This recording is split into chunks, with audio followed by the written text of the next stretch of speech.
Hi, my name is Shane O'Callaghan. I'm the Commercial Director in TSM Control Systems. So TSM has been offering materials management solutions for 45 years around the world to plastics processors. In this video, I'm bringing to you a topic we discussed at the recent SPE Precision Extrusion Topcon in Nashville, USA. Smart Factory, how to make your existing factory more intelligent. So it is proven that Industry 4.0 technologies are yielding significant benefits to companies. However, many are still struggling to embrace these technologies. And the real question is why? So we believe this is due to how organizations are approaching such projects.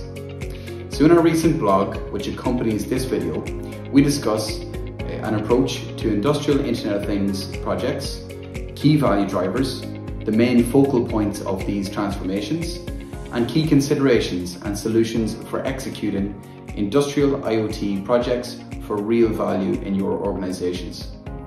To find out more, have a look at our blog, or feel free to get in contact with us on sales@tsm-controls.com. Until next time, ciao.